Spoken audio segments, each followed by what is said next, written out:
দিনটা 4ই আগস্ট অর্থাৎ রবিবার। আমরা সবাই বন্ধুরা মিলে একটা বাঁক তৈরি করলাম, যেই বাঁকটার মূল্য কিছুটা পড়লো প্রায় 15,000-এর মতো। বাঁকটা দেখতে এরকম হয়েছে, কমেন্টে জানাও বাঁকটা কেমন দেখতে হয়েছে। তো আমরা বেরিয়ে পড়লাম বন্ধুরা মিলে তারকনাথের উদ্দেশ্যে। ওরা আগে একটু বেরিয়ে গেল, আমি একটু পরে যাচ্ছি এবং তোমাদের বলছি যে কিভাবে যাবে। এটা হচ্ছে নিমাইচিত্রী ঘাটে যাওয়ার অবস্থা। তো নিমাইচিত্রী ঘাটে যখন তোমরা যাবে একটু সাবধানে যাবে, দেখবে কারোর বাঁক না তোমার চোখে বা মাথায় ঘোঁচা লেগে যায়। বৈদ্যবাটি স্কুলটা পেরোবে, সোজা হাঁটতে থাকবে, কোনো দিকে ব্যাঁকার কোনো সিন নেই। তোমরা দুর্গা দালানটাকে ক্রস করবে, ক্রস করে সোজা হাঁটতে থাকবে নিমাইচিত্রী ঘাটের উদ্দেশ্যে। নিমাইচিত্রী ঘাট থেকে জল তুললে ওখান থেকে তারকেশ্বরের রাস্তা পাওয়া খুবই সোজা। তো আমরা নিমাইচিত্রী ঘাট থেকে জল তুললাম, জল তুলে এইবার রাস্তার দিকে হাঁটতে শুরু করলাম। ভিড় এখন অনেকটাই কম দেখতে পাচ্ছ, কারণ এটা সিঙ্গেল রাস্তা। দুটো রাস্তা একসঙ্গে মিলে যখন যাবে তখন ভিড়টা আরও বেড়ে যাবে। তো আমরা হাঁটছি, এখন দেখতে পাচ্ছ অনেকটাই দুপুর বেরিয়েছি, কারণ অনেকক্ষণের রাস্তা, দুজনে মিলে যাচ্ছি একই সাথে। এই সবে মাত্র 2 কিলোমিটার, এখনো 40 কিলোমিটার বাকি। বিভিন্ন জায়গায় দেখো, এটা হচ্ছে দুটো রাস্তা যেখানে সঙ্গমস্থল। এখান থেকে তোমরা চলে যাবে হচ্ছে বৈদ্যবাটি মোড়। এই যে দুটো রাস্তা মিলছে, এই দুটো শেওড়াফুলি থেকেই আসছে, এসে এবার সোজা আমরা যাচ্ছি কিন্তু বৈদ্যবাটি মোড়ের দিকে। দেখো এ বাচ্চাকে নিয়ে সাথে নিয়ে যাচ্ছে তারকনাথের উদ্দেশ্যে। হয়তো কিছু মানত থাকতে পারে বা বাবার কাছে যাওয়ার একটা উদ্দেশ্য থাকতে পারে। তো বিভিন্ন রকম এরকম রাস্তায় সাজিয়ে সাজিয়ে নিয়ে যাচ্ছে। দেখো বাবা তারকনাথের একটা ড্যামি সাজিয়েছে, কত সুন্দরভাবে সাজিয়েছে।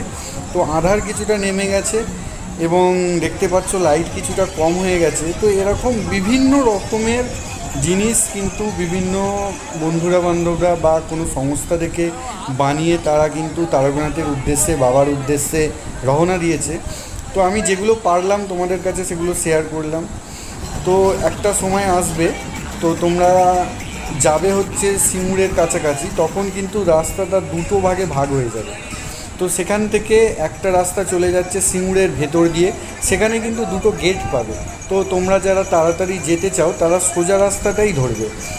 আর দুটো গেটের রাস্তা ধরলে ওখানে কি হবে, ওখানে তুমি ডাকাতকালী মায়ের মন্দিরটা পাবে। কিন্তু সোজা রাস্তা তুমি যদি ধরো, ডাকাতকালী মায়ের মন্দিরটা পাবে না।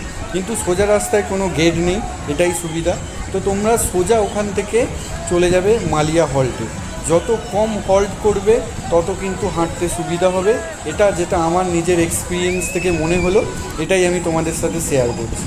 যত বসে থাকবে তত পা একদম ধরে যাবে, হাঁটতে পারবে না। তো যতটা পারা যায় ততটা আগে ভাগই টেনে টুনে রাখবে। এবং রাস্তায় কিন্তু জল, খাবার দাবারের কোনো সমস্যা নেই। এটা যেটা পার করছি, এটা হচ্ছে সিঙ্গুরটা পার করছি, আমরা সোজা রাস্তায় ধরেছিলাম। এই মোটামুটি 12 কিলোমিটার আসা হলো, এখনো 30 কিলোমিটার বাকি। এটা হচ্ছে এখন সিঙ্গুর, এটাকে রতনপুর ব্রিজ বলে, যার নিচে দিয়ে দুর্গাপুর এক্সপ্রেস পার হয়েছে। তো আগে দেখি কতটা গিয়ে একটু আপডেট। বেশি কিছু খাবার দাবার বা বেশি কোনো লোড ক্যারি করার দরকার নেই, যেটুকু জল নিয়ে যাবে সেইটুকু ক্যারি করাই ভালো। তো এবার মন্দিরের কাছাকাছি আমি যখন চলে গেছি, তখন আমার আর ভিডিও করার মতো আমি অবস্থায় ছিলাম না। তো যতটা আমি পেরেছি তোমাদের ভিডিওটা আগে ভাগেই দেখিয়ে দিয়েছি। লাস্ট সময় পা এতই ধরে গেছিলো যে মন্দিরে ঢোকার সময় সেই মুহূর্তগুলোকে আমি ক্যাপচার করতে পারিনি।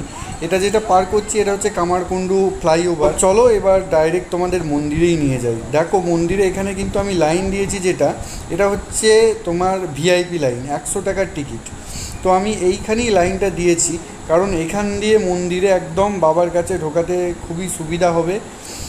আর যদি তুমি ভিড়ে লাইন দিতে চাও, সেই লাইন যে কখন বাবার কাছে এসে পৌঁছাবে তার কোনো ঠিক নেই। এবার সাথে যদি তোমার ফ্যামিলি থাকে তাহলে বলবো ভিআইপি লাইনেই টিকিট কাটা ভালো, যেটা মন্দিরের পিছন দিক দিয়ে ঢুকছে। তো জল ঢালা আমাদের হয়ে গেছে, এটাই এক্সিট।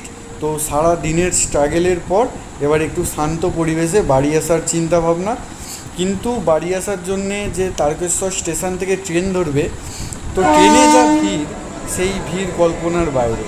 তো আমি বলবো তোমরা শেওড়াফুলি পর্যন্ত ওখানে বিভিন্ন অটো ফটো টোটো পাওয়া যাচ্ছে, 50 টাকা নিয়ে শেওড়াফুলি নামিয়ে দেবে, ওটাই করা শ্রেয়। কোনো জিজ্ঞাসা থাকলে তোমরা কমেন্ট করতে পারো।